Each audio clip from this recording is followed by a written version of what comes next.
Hello and welcome, ladies and gentlemen, to a new edition of the Daily Debate. In tonight's show, we're going to be focusing on the Egyptian-Italian ties.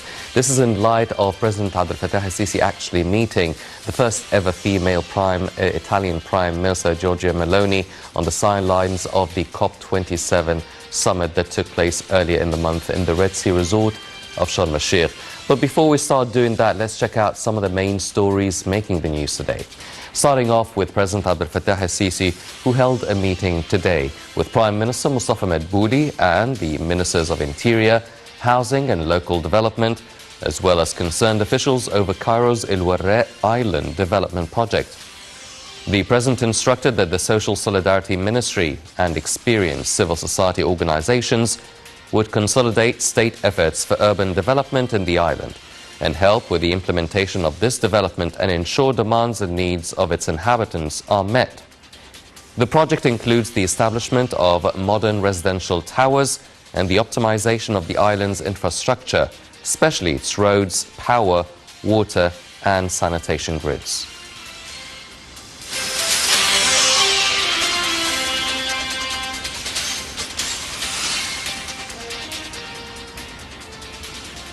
Also today, President Abdel Fattah al-Sisi gave his directives to exert more efforts in a bid to localize heavy machinery and equipment industry in cooperation with all concerned parties from both public and private sectors.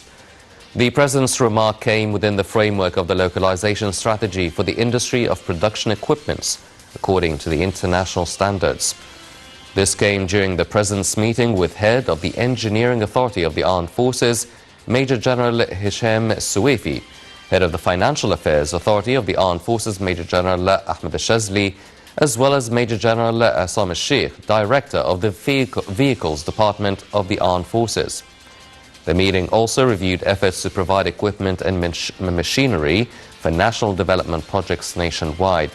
During the meeting, President al-Sisi was also briefed on efforts exerted to provide machines and vehicles of various uses to be used for the process of comprehensive development in the state.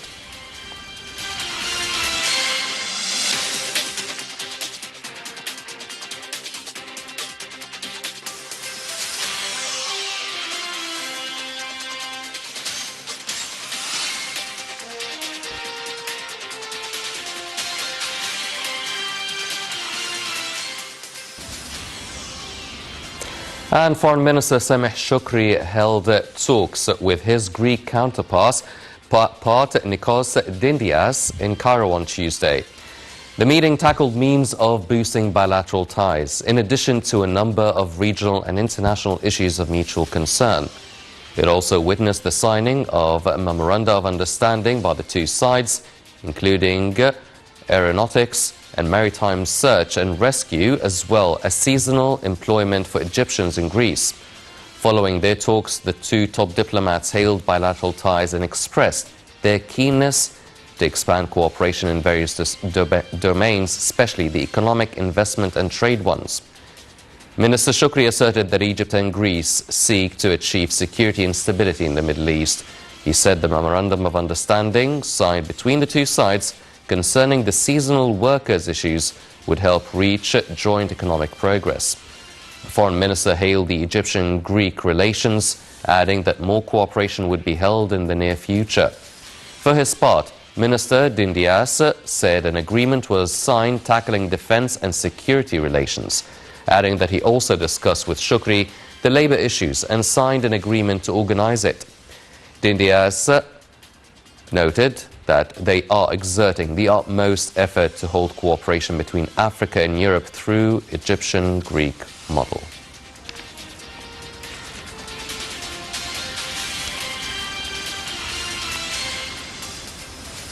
These were some of the stories making the news today, but now turning our attention to tonight's topic in hand. Let's check out this report regarding President Abdel Fattah al-Sisi and the Italian Prime Minister Giorgia Meloni meeting on the sidelines of COP27, and we'll be right back.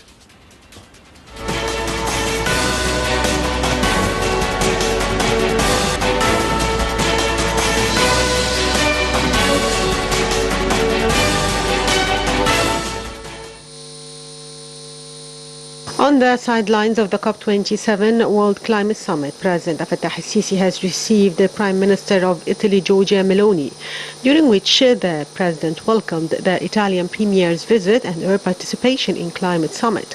The President congratulated her once again on assuming her post, recently expressing his appreciation for the extended bilateral relations in various domains. He wished Meloni success in leading Italy towards prosperity and a bright future. The head of state further reiterated that he was looking forward for her visit to Egypt to give new impetus for developing such deep and strong relations which are based on deep historical ties with political, economic, security and cultural dimensions. He expressed his desire to working with her in the framework of the solid partnership between Egypt and Italy to push bilateral relations to broader horizons in all fields in line with the deep-rooted history and civilizations of the two countries and for the benefits of the two peoples and humanity. For her part, the Italian Prime Minister affirmed her country's mutual keenness to strengthen bilateral cooperation with Egypt, which would open up prospects for construction and achieve the common interests of the two friendly countries and peoples.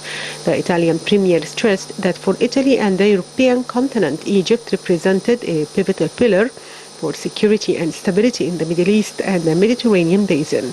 The Italian first ever woman Prime Minister stressed Italy's interest in promoting stability of the Eastern Mediterranean and Middle East regions as well as strengthening relations with Egypt in all domains.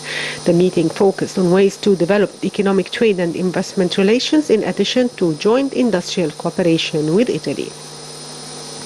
Joint cooperation in the field of energy security was also discussed. It is considered one of the most important paths of partnership between the two sides during the past years, particularly through the partnership with any company in the field of natural gas. The talks also touched on the possibility of implementing electricity interconnection with Italy to capitalize on the rich and diverse capabilities in Egypt, which will contribute to addressing challenges in Europe and most world countries to deal with energy crisis. Visions were also exchanged regarding coordinating efforts between Italy and Egypt as a leading partner of the European Union in the fight against illegal immigration.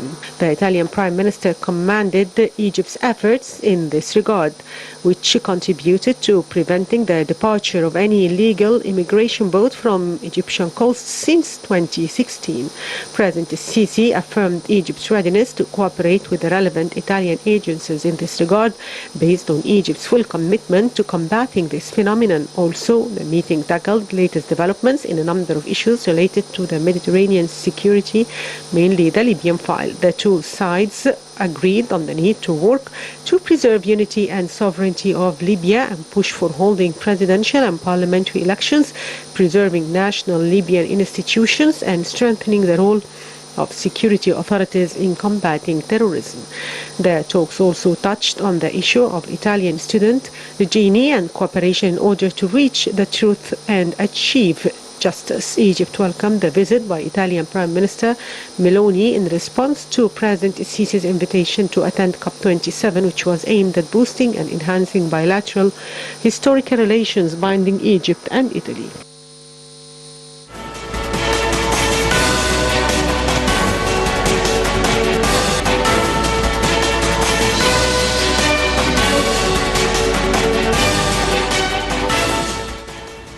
Welcome back, ladies and gentlemen, and we're joined here tonight in the studio by Dr. Mohammed Fahmy, the Professor of Arab Affairs at the American University in Cairo, the political expert. Dr. Fahmy, thank you very much for joining us. Thank you, my pleasure. Thanks a lot. Dr. Fahmy, now, whenever we talk about the relations between Egypt and Italy, we're talking about Egypt's relations or a top priority sort of relations with a major country within the European Union. We have probably our trade relations are ranked as second with the European continent, manifested in the relations with Italy.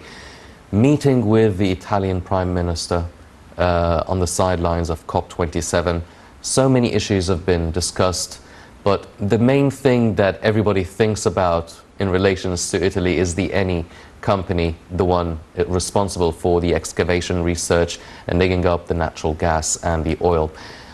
How do you rate so far the relations between both countries? Well, Egypt and Italy's relations, of course, go back a very long time. historical ties thousands of years ago, not only hundreds of years ago, but also more recently we have to remember that in the aftermath of the uprisings and the transformation in the region, the relations between both countries have become even more important in the wake of the influx of immigrants and illegal migration happening within the Mediterranean. And then, of course, more recently, like you rightly mentioned, the natural gas and the reserves in the Eastern Mediterranean region. And, of course, there's the Libyan conflict. So there's a bundle of geopolitical issues here at play between both countries, in addition, of course, to economic ties. The significance of this meeting, of course, is that it comes only almost 6 weeks after the Meloni government was sworn in after the elections in Italy. So this is also the birth or the inception of a new alliance in the political arena in Italy. For the first time, we see a complete right, center-right, and far-right government sworn in. This doesn't necessarily bode well for relations between Middle Eastern countries and Western countries. We've seen that in the past, but there's also an opportunity here with such tendencies in the political spectrum as they focus more on issues that relate to economic relations, to benefits, a more rational or pragmatic viewpoint as opposed to a more ideological stand. We've seen that with several governments before, both in Europe and also in the US. So there is, I think, a lot of opportunities in the coming period in terms of the ties between both countries. Yes, the trade ties, of course, are increasing, mainly because of the Dor natural gas field, which was recently discovered. But this in itself also is a big development that we have to look at with a lot of, I think, optimism. Yes. Well, let's break it point by point. Now, you've mentioned that having a center-right government is usually not a favorable thing between European and Middle Eastern countries. Now, why is it not a favorable thing, and do you think that it would change the dynamics between a major Middle Eastern country, namely Egypt, with the new government? Yeah, I think it's a mixed bag when you look at the track record of the right-wing parties or currents in Western European governments or in globally anyways. But specifically with regard to Western Europe over the past few years, we've seen this overtone of maybe more xenophobia, accusations at least of that kind of rhetoric among the leaders, especially when it comes to immigrants, when it comes to minorities, when it comes to cultural acceptance of different groups and so forth. So we have to understand that this is a reality that we have to live with. But on the other hand, also these governments, I think, come with, as I just said, a much more pragmatic or practical standpoint when it comes to their relations with their neighbors. Also a focus on security issues. And here, I think the importance or the relevance of countries like Egypt in the region become highlighted because of, again, Egypt's successful track record when it comes to controlling the Mediterranean coast, when it comes to, again, focusing on economic ties with countries and fostering trade relations, when it comes to its also harsh stance on terrorism in the Libyan conflict. So all of these, I think, priorities rank very highly for the current government in Italy. So again, this is an opportunity that can be exploited in terms of furthering the ties between both countries. Well, Egypt has a good track record of dealing with the illegal immigration crisis. Now, how can the government, the Italian government, make use it as an opportunity? I mean, Egypt is already dealing with the illegal immigration crisis, and it has a really excellent track record. Then where's the room for improvement? Do they want the Egyptian experience or the Egyptian know-how to cooperate with other Middle Eastern countries? How would it work? What is the sort of opportunity that lays ahead? Well, I think more cooperation, consistency, and continuation. These are the most important, I would say, targets. Because, again, as opposed to the continuous change in governments that we see in several European countries, in Egypt it's a much more stable regime. We have more expectation on the short term, on the medium term when it comes to what to expect, what to see in front of you in terms of the outcome or the achievements of such governments. So I think it's important here for the Italian government to see that firsthand, that there's this promise or that there's this assurance or reassurance in terms of what to expect from Egypt's government. But also, like you rightly mentioned, I think, yeah, there is also an aspect of sharing experiences, of also maybe it's important to note that the problem doesn't only stem from Egypt. I mean, Egypt, as we know, has managed to a great extent to curb the problem from within, but you also have a country like Libya, which is bordering Egypt, and in which, of course, the security situation is very volatile, and there's very little control over the coast there. So there's an opportunity for a country like Egypt to play a role with the support of Italy. Italy has invested a lot over the past decade in capacity building, in technology transfer, in training Coast Guard and other relevant personnel all over the Mediterranean, especially the southern Mediterranean.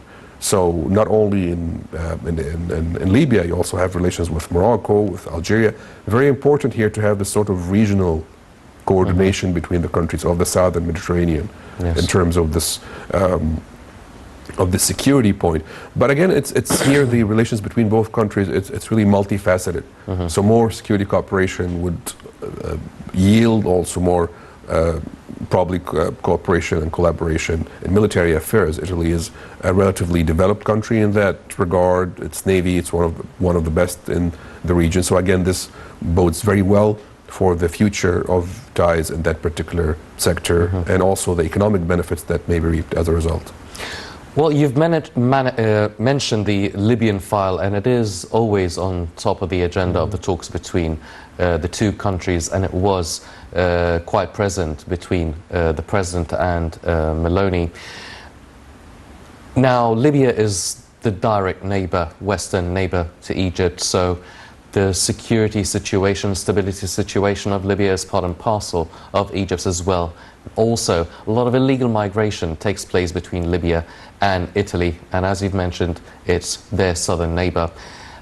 What sort of cooperation can both countries have in order to deal with the security and stability situation in Libya? Are we talking just about diplomatic ties, trying to mediate between different factions and divisions within Libya? Are we talking about military cooperation taking place with boots on the ground there? Well, again, as we were just mentioning, it's a multifaceted sense or package of ties between both countries. And yes, the political file, of course, is very important. For a number of months now, the political situation in Libya has not witnessed any particular developments. On the contrary, it's been regressing. We've seen almost a return to the case or to the situation of two competing governments vying for legitimacy and recognition from the international community. And we have, again, different regional ties supporting different, different regional players supporting different factions within Libya. So again, the situation in Libya, in order to improve the security situation when it comes to the coast control, when it comes to the Mediterranean, when it comes to migration, of course, there needs to be more stability in terms of the political situation there overall. And even with the previous government, with the previous cabinet in Italy, Egypt saw eye to eye with Italy when it came to the political conflict there, even more so than with countries like France, which was on the other hand more understanding of the needs, or even much closer to the demands of the government or the cabinet that was in Tripoli, as opposed to Tobruk or Benghazi. So again, this sort of history or foundation can be very important for both countries if they see more eye to eye, or they're much closer in terms of coordination to push further for some sort of reconciliation or at least stabilization of the situation in Libya, so that consequently that would lead to improvements when it comes to illegal migration. Yes. Well, the whole European continent is going through its own food and energy crises, economic crisis as well. Inflation is hitting high, economic recession is part of every country's history right now.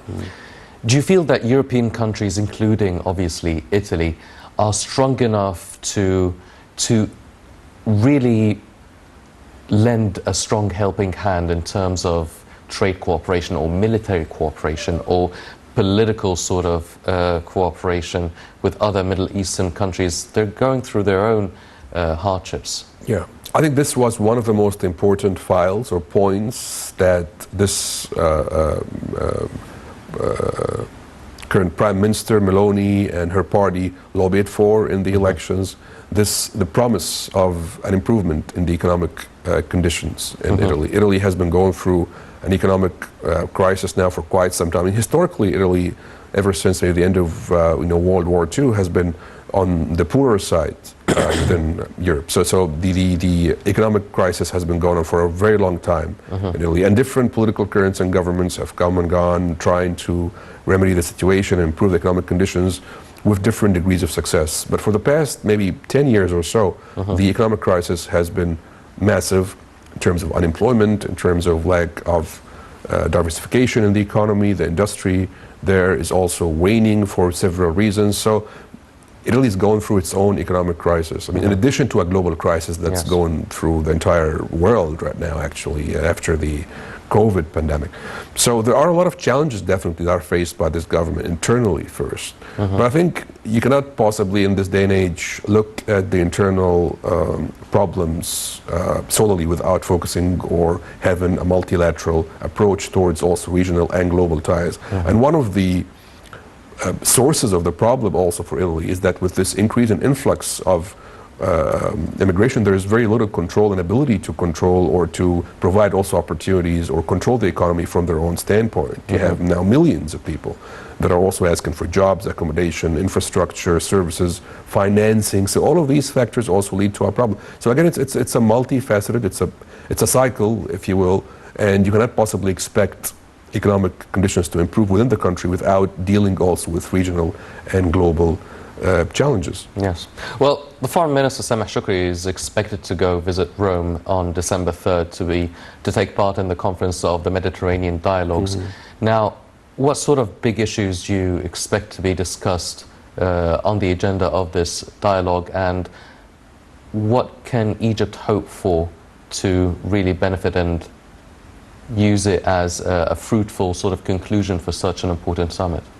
Well, as we just said, I think all of these files will be on the agenda. Libya will be on the agenda. The investment in the oil and gas field will be on the agenda. And the bilateral ties between both countries, of course, will be very important. You know, in addition, we have currently an Eastern Mediterranean also almost crisis or conflict that's protracted between countries like Egypt, Turkey, Israel, Greece. Italy also has to be on Egypt's side in this particular dilemma or ongoing discussion that's going on or row between these countries. It's important here to utilize Italy's positive relations with a country like Greece, with whom Egypt already has very good ties. But if Italy also manages to play the role of the mediator or even supporter here for Egypt, I think it will be a very strong ally. Again, the Italian Navy is one of the most powerful in the region. We've seen recently attempts from Turkey, for instance, to send troops and try to meddle in the conflict in Libya. I think Egypt can expect or hope for more support from Italy in that regard, in terms of this also threatening the peace and security not only of the southern Mediterranean, but of the Mediterranean as a whole. So I think there's a good number of topics that can be discussed and expected also from Italy in that regard. Well, the Foreign Minister actually just spoke and met with the Greek Foreign Minister. Now, do you feel that, the Eni company discovered and works on the Zohr natural gas field, which is on the Eastern Mediterranean, that involves Egypt, Cyprus and Greece.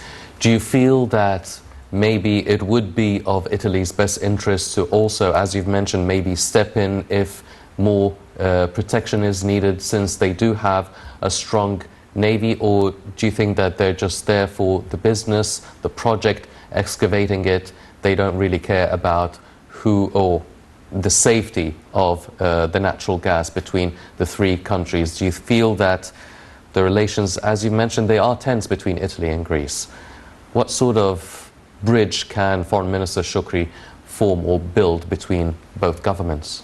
Well, I think it's important because I mean, there's only, I mean, according to the current estimates, there's more there in terms of reserves in that region. And we've recently also seen the agreement, for instance, between Lebanon and Israel to also redraw the borders, the maritime borders between both countries. So there is more there in terms of promise and hope for both countries. So definitely having a say or having more involvement in the geopolitical files. The military power, after all, is also an element of deterrence. It doesn't have to be direct involvement, but I mean, being present with such size, with such investments in that particular region is also a flag that says we're interested and we have a vested interest in being in this place with a considerable degree of stability and safety. So more investments, more economic ties, more presence for Italy will definitely lead also, would also send this message that we're here to stay and we're here for also our own interest, not just in terms of like amiable or nice lip service. Yes. Yeah. Well, Egypt is really at a safe distance in regards to the Ukrainian-Russian situation. It's being very diplomatic. What about Italy? What about the government of Italy? Where do they stand regarding the Ukraine-Russian situation? I mean, as in how strong or how vocal are they about their situation, where they stand regarding this conflict? And do you think it has any bearing on the Egyptian-Italian relations? I think we're yet to see. One of the things that we've also heard in the campaigns that were going on over the elections is some sort of like, an Italy first sort of approach, that Italy wants to take care of its own interests and she doesn't have to get involved in such conflicts. And I think this is also a recurrent maybe theme among a lot of right-wing parties in Europe, that they almost sound as if they're sympathetic to the cause of Russia, that they're very wary of this sort of involvement from the US in the affairs of European countries. And also in terms of even the EU, I mean, a lot of parties were worried, and also the electorate was worried that this party, just like other also right-wing parties, would push for an Italy first policy that would even reduce or limit Italy's participation or presence in the EU. And this is, of course, a big concern for other forces in Italy and the rest of Europe, of course. Italy is one of the main European forces and countries, populous, geostrategically very important, historically important. But I think after having won the elections, they voiced out that they're still committed to the EU and that they're still part of European Commission and European cooperation. So I think we're yet to see. This is, to a great extent, a new experience for them, holding the majority and ruling literally the country. So I think they're yet to form their position on a lot of foreign policy files, because again, what you promise and what the rhetoric is during the electoral campaign is different from when you are in office. And I think Meloni worked on that very strongly over the past period to try and ease the worries and ease the concerns that a lot of people within Italy actually were had regarding their stance on such points. How much do we know about Giorgia Meloni as a political character? Do we know any previous sort of positions regarding issues, or it's really different when you assume office? Yeah, I think her track record was mostly, I mean, she's been active in her party for a number of years. She's quite young. But she has held office before as a parliamentarian, so she was active in the parliament for a number of years. And most of her, again, I mean, the rhetoric on the domestic issues and on the local issues is very similar to what we've seen from a lot of right-wing parties over Europe, over especially maybe Central Europe and maybe even Eastern Europe, like in Hungary or Poland. So a very harsh discourse on immigration, some sort of maybe senses of nationalization, and even accusations of a fascist background. I mean, this is one of the parties that were closely associated, or the most closely associated with fascism. I mean, even in her younger years, she was labeled, like, quote unquote, accused of being part of right-wing groups that would maybe be more sympathetic with the fascist ideology or history of Italy. And that again rose a lot of concerns, not only within Italy but also across Europe, that this is something that, again, you would not like to see happen.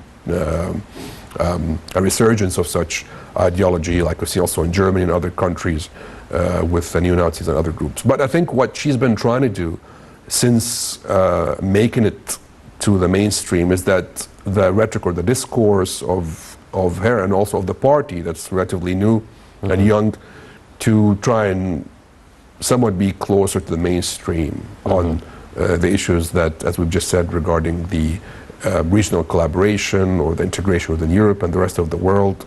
But again, I mean, we're yet to see in terms of implementation what will come from them in the coming period. Yes. Well, ladies and gentlemen, the trade relations between Egypt and Italy have been very good and fruitful for many, many decades. And even last year, 2021, the trade volume reached $5.8 billion. Let's check out this report and we'll be right back.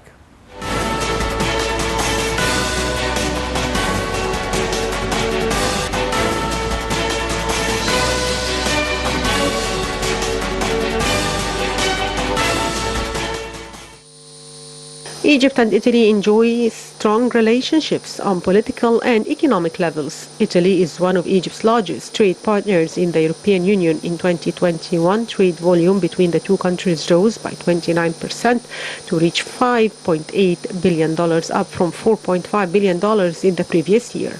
Egypt's exports to Italy rose by 91.4% in 2021, bringing in nearly $2.8 billion, up from $1.5 billion in 2020. Italian investments in Egypt also rose by 40.3%, from $320 million during the last quarter of fiscal year 2020-2021 to reach $448.8 million during the first quarter of fiscal year 2021-2022. The two countries are also members of the Cairo-based East Mediterranean Gas Forum, which was formed in 2019 to establish a regional gas market in the Eastern Mediterranean and enhance trade relations between 8 member states. In 2015, the Italian energy giant Eni helped Egypt discover the Zohr natural gas field in its Mediterranean waters. There are many opportunities to enhance joint cooperation between both countries in many fields, as Italy is considered one of the largest investing countries in the Egyptian market, with total investments that amounted in April 2022 to about 1.707 billion euros in more than 1,233 projects operating in industrial, agricultural, tourism, services, construction, information technology, and financial services sector. A Rubeki Leather City project is one of the most important cooperation projects with the Italian side, as Egypt wants to utilize the Italian expertise to implement the third phase of a Rubeki project, which includes establishment of 100 factories for finished leather products in order to take advantage of the incentive packages offered by the government to invest in this major project. Cairo is also keen on the participation of major Italian companies specialized in the leather industry in Rubeki City project to localize industry, especially since the city has a technological center at the highest level and is equipped with the latest Italian equipment and machinery. The Italian ambassador to Cairo said that his country allocated 10 million euros of funding for cooperation projects with Egypt. He elaborated that part of the amount is allocated to the second phase of the leather city in Rubeki and the second phase of Shaq al-Ta'ban area, pointing to the Italian side's interest in strengthening cooperation with Egypt in the field of furniture industry, especially the furniture city in Damietta. The ambassador further emphasized his country's keenness to strengthen cooperation with Egypt, especially in light of the crises that swept the world recently, the latest of which was the crisis of the Russian-Ukrainian war and its economic repercussions on the European market in general and the Italian market in particular, which included the rise in energy prices. This led to a decline in productivity rates and the suspension of some factories.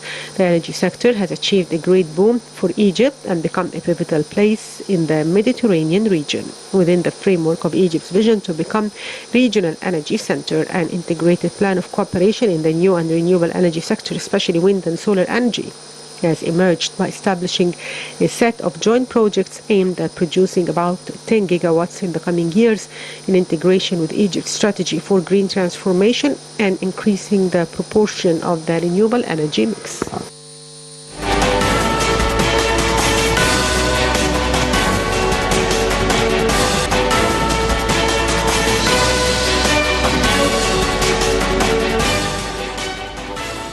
Welcome back, ladies and gentlemen, continuing our discussion with Dr. Fahmy. Now, whenever we talk about Italy relations, we talk about the trade volume between both countries, but the main focus now is on the Zohr natural gas field. And it's not just talking about the Zohr any company, but also they are looking to venture into a lot of, within the energy sector, renewable energy, solar, wind, green hydrogen, what have you.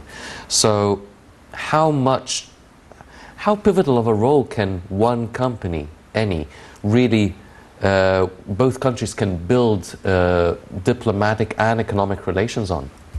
Very important. I think we see that today from all the oil and gas sector and major companies. They're shifting their investments into the renewable sector, solar and wind. And Egypt, as we know, has one of the biggest reservoirs of solar and wind energy in the world. So there's, again, huge potential there to be exploited for both countries, really. So it's only in Egypt's benefit to try and encourage and provide also incentives for companies like Eni to come and do this here for a much, I would say, cheaper cost. And again, this sector in Egypt is almost untapped. There's very little that has been done, and there's a great potential for it. So I think very soon these companies will be vying for competition, because as opposed to the weather in Europe, you know, in order to generate and store solar energy and wind energy, you have to go to the places where this is happening. And again, so you have to also, just like they did before with the oil and gas, you have to look for such opportunities. So again, I think this competition will be coming soon, and it's something that it's very important to place on our strategic agenda, that this is also linked to interests that relate to economic, political, and business ties and benefits between both sets of between both countries. Well, nobody knows how long the situation between Ukraine and Russia will last, but there is an energy crisis taking place in Europe. Countries such as Germany, they already made sure they have enough reserves for the winter. But other countries, let's say Italy, France, and other European countries, it's still a good opportunity for Egypt to directly or indirectly try and reach out to the European continent and these European economies and help them out with some natural gas. And maybe it's a way to bridge the relations between a country like Greece and Italy as well. Is that possible, or are we just dreaming about these things? Well, I think in the medium and long term, it is possible. Because, I mean, the infrastructure to transfer natural gas from Egypt to Europe is still very limited. It doesn't have the history or the capabilities of the lines that have been established for decades now between Russia and Eastern Europe and Western Europe. So in the short term, it is, I think, difficult to expect that to happen with considerable impact. But again, on the medium and long term, of course, why not? I mean, you can still build more lines, you can encourage more and facilitate the transfer. Technology now is also improving when it comes to transferring natural gas. That can even happen through vessels and major carriers, but it's still also technology that's in the preliminary or the introductory phases. But yeah, I mean, definitely mid mid-range and long term, there's a lot of opportunity for that to happen. I think these European countries are also considering that there needs to be a diversification in their energy basket. It cannot solely depend on a country like Russia because of what we've seen happen. Yes. Well, if you mention diversification in energy, now within the immediate future, Egypt is already exporting a lot of electricity through to the European Union, through Greece and Cyprus as well. Could that be some sort of, not a replacement, but some sort of an energy sort of helping hand to Italy and other European countries? Yes, but we have to also remember that Egypt's resources or needs of electricity also grown in its own right. Egypt is also building new cities, it's expanding its own developmental map. So again, our ability to export energy and electricity will have to depend on our ability to conserve energy in our own, within our own borders. So again, yes, this is happening already now, but again, increasing the capacity of the energy grid, utilizing or having more accessible resources like more natural gas, like what's happening right now, would only help in that process. But again, I expect this to happen maybe more on the medium and long term. But within the short term, it will be incremental, it will be gradual. Well, the whole world was focusing on Egypt early on in November for the COP27. Yes. And so it was a global event that took place in Egypt. A lot of great outcomes out of the conference. Now talking about Italy and the European Union, do you feel that Egypt, we already know how pivotal of a role it plays within North Africa and the Middle East and the African continent as a whole, but now with the European Union, within the European continent, how heavy is Egypt as a political player within this continent? Well, I think Egypt's role was mainly to organize and produce this edition of COP in the best way possible, and that's what I think what we've done. But Egypt is also a broker. And it was very important. I think one of the messages that were sent, or that had to be sent from having it organized such a global event with this humongous scale, was that also for the global South countries or for the developing countries, that there's a role to be played. So Egypt was one of the brokers that I think managed to play a huge role and a significant role in the negotiations between both blocs in terms of the reparations, in terms of the expectations and commitment from the developed countries vis-a-vis the developing world. So I think this only emphasized Egypt's role and significance as a successful and efficient broker between both sets of countries. Well, the name of the game quite recently now is the energy sector. Egypt is prepping itself to be an energy hub. As you've mentioned, if Egypt is brokering, being the middleman between all sorts of countries and blocs, do you feel that this is the best way for Egypt to, or Egypt's strongest sort of hand to play into the international community?